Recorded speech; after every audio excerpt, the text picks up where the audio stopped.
Fear is a natural emotion that we all feel, but for some people, fear can become debilitating.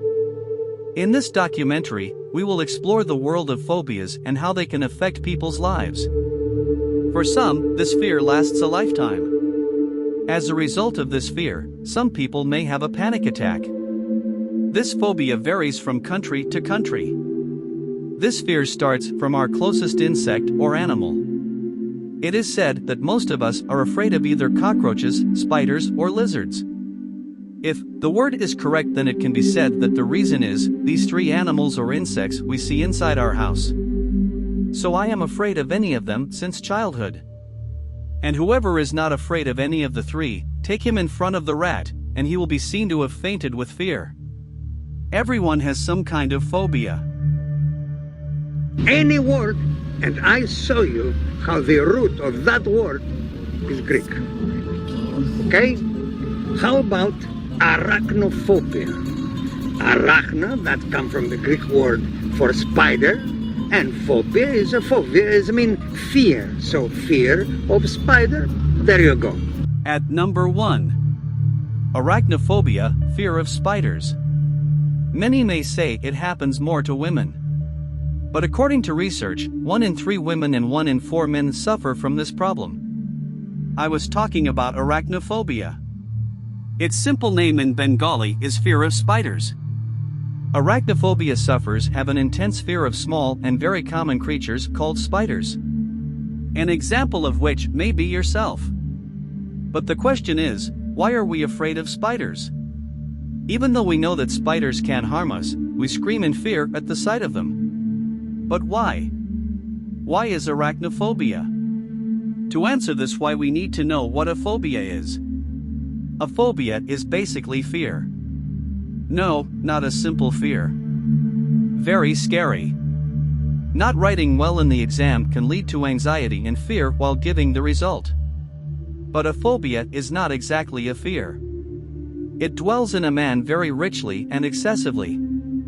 The same is true for spiders. There are no spiders around, but they can't hurt you in any way. So there is no reason to fear this little creature. After knowing so much, if someone tells you that spider, and if you fear the impossible, then it is not at the level of normal fear. We have internalized this fear so much that it has become all too common. So have you had any bad experiences with spiders before? Has it happened to everyone? Questions may arise in your mind. But the matter is not so simple. Arachnophobia, or the fear of spiders, has not yet arisen in humans. The fear of spiders that you and everyone else has is not from personal experience at all. Behind it is the hand of our ancestors. Once upon a time, our ancient humans had no big tools and no advanced medicine. Arachnophobia originated from that time.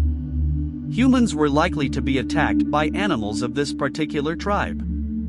No one knew how to resist them. Also, they had no medicine to use after the attack. As a result, many people died in this attack. From there is born our innate fear of any creature of the spider genus. Tests show that people who have a strong fear of spiders have a family history of the same problem. The matter is genetic.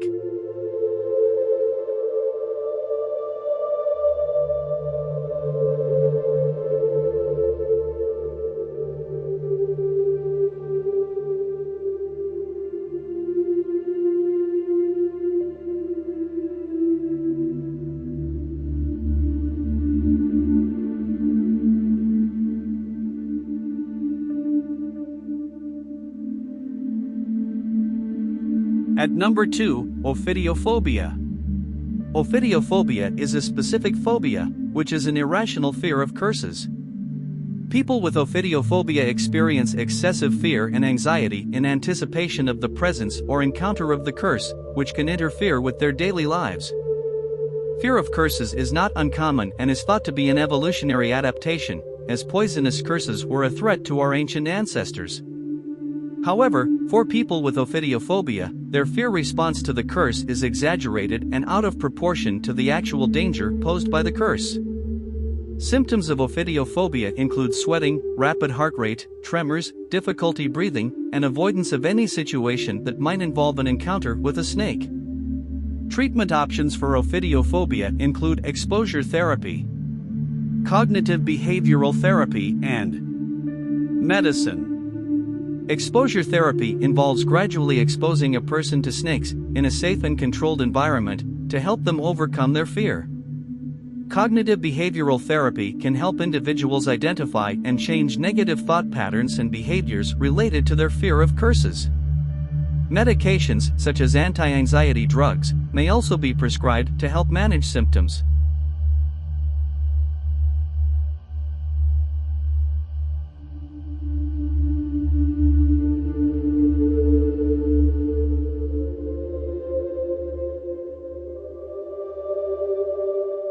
Number 3, cynophobia. Cynophobia is a specific phobia, which is an irrational fear of dogs. People with cynophobia experience excessive fear and anxiety in anticipation of the presence or encounter of dogs, which can interfere with their daily lives.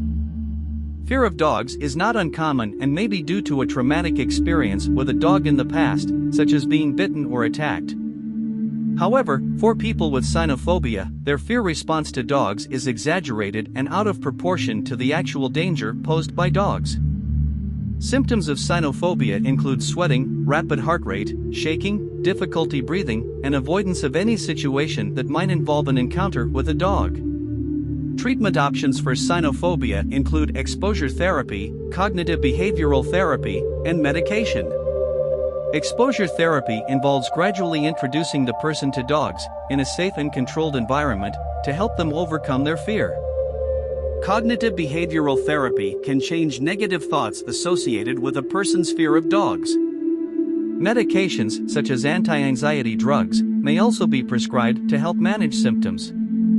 It is important to note that avoiding dogs completely is not a long-term solution to managing cynophobia, and it is recommended that those suffering from this fear see a professional psychologist.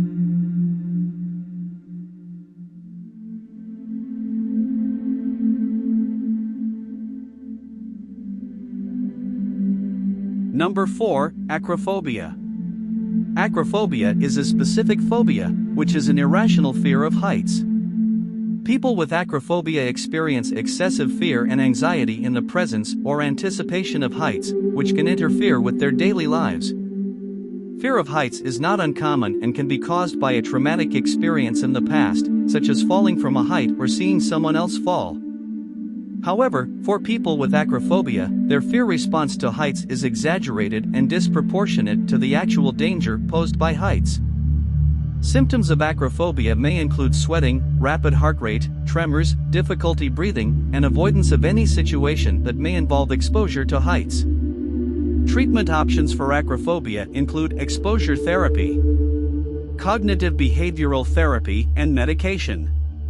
Exposure therapy involves gradually moving the person to higher altitudes to help them overcome their fears in a safe and controlled environment. Cognitive behavioral therapy can help individuals identify and change negative thought patterns and behaviors related to their fear of heights.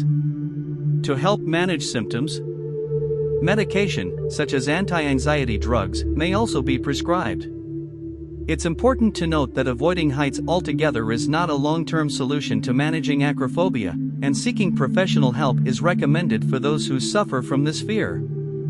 With proper treatment, people with acrophobia can learn to manage their fear and live more fulfilling lives.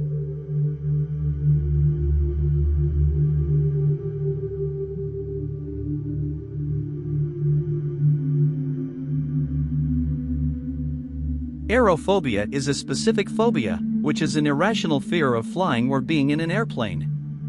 People with aerophobia experience excessive fear and anxiety in the presence or anticipation of flying, which can interfere with their daily lives. Fear of flying can be caused by a variety of factors, such as fear of heights, fear of being in an enclosed space, fear of turbulence or accidents, or a traumatic experience on a past flight. However, for people with aerophobia, their fear response to flying is exaggerated and out of proportion to the actual danger posed by flying. Symptoms of aerophobia can include sweating, rapid heart rate, trembling, difficulty breathing, and avoidance of any situation that may involve flying. Treatment options for aerophobia include exposure therapy, cognitive behavioral therapy, and medication. Exposure therapy helps a person overcome their fear of flying by gradually exposing them to flying in a safe and controlled environment. Cognitive behavioral therapy can help individuals identify and change negative thought patterns and behaviors associated with their fear of flying. To help manage symptoms, medication, such as anti-anxiety drugs, may also be prescribed.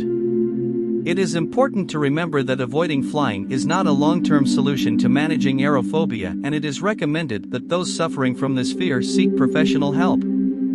With proper treatment, people with aerophobia can learn to manage and even overcome their fear, allowing them to travel and experience new things.